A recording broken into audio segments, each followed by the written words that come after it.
Particularité physique. Le dalmatien est un chien à l'aspect mêlant puissance et harmonie. Le corps est rectangulaire et musclé. Le chien est paré de taches numulaires caractéristiques de la race. Son poil, court, luisant, dur et dense, et ce, sur l'ensemble de la robe du chien. Sa couleur, fond d'un blanc pur avec des taches rondes de 2 à 3 cm de diamètre, de couleur noire ou marron, selon que le chien appartienne à l'une ou l'autre des deux variétés. Ces taches doivent être symétriquement réparties sur tout le corps et nettement délimitées par rapport au fond blanc. Sa tête, en forme de prisme, en proportion et en harmonie avec le reste du corps. Le crâne est plat, avec un léger arrondi latéral. Le stop est modérément marqué. Ses oreilles, en forme de triangle isocèle, avec les extrémités arrondies et des taches noires ou marron semblables à celles de la robe.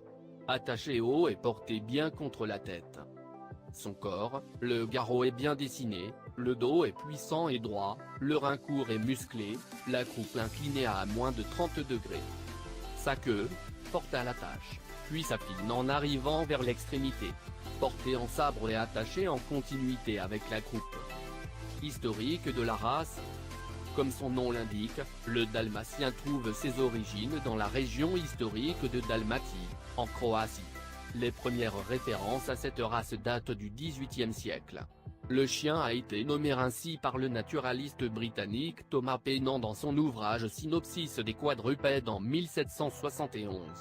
Le dalmatien garde, en effet, une certaine affinité avec les chevaux d'attelage qu'il a longtemps côtoyés. Le premier standard officiel a été élaboré en 1890 avec la création du Club du Dalmatien en Angleterre, puis publié par la FCI en avril 1955. Comportement et caractère. Le dalmatien est un chien sensible qui demande beaucoup de pédagogie et de patience. Il n'est ni nerveux ni agressif, mais est souvent décrit comme étant une forte tête et pas toujours facile à vivre. Chien actif, intelligent et indépendant, il possède un caractère affirmé qu'il convient d'apprendre à gérer assez tôt. C'est aussi un bon chien de garde, courageux et qui adore les sorties en plein air. Parce qu'il possède une forte personnalité et qu'il peut parfois se montrer têtu, le dalmatien nécessite une éducation ferme de la part du maître. Il s'adresse davantage aux personnes expérimentées. Conditions de vie. Le dalmatien peut s'adapter à tous les modes de vie à condition de le laisser fréquemment se défouler à l'extérieur. Ainsi, l'appartement en ville n'est pas vraiment le plus approprié. Il convient plutôt à un maître disposant déjà d'une certaine expérience et qui sache ainsi gérer son caractère affirmé. S'il est convenablement éduqué, c'est un chien de compagnie agréable et loyal. Il est préférable de faire dormir le dalmatien à l'intérieur car son poil court ne lui offre pas une protection importante. Santé. Bien que robuste, le dalmatien peut être affecté par différentes affections touchant spécifiquement la race. La surdité en fait partie, elle apparaît chez un pourcentage important de chiots, 20 à 30%.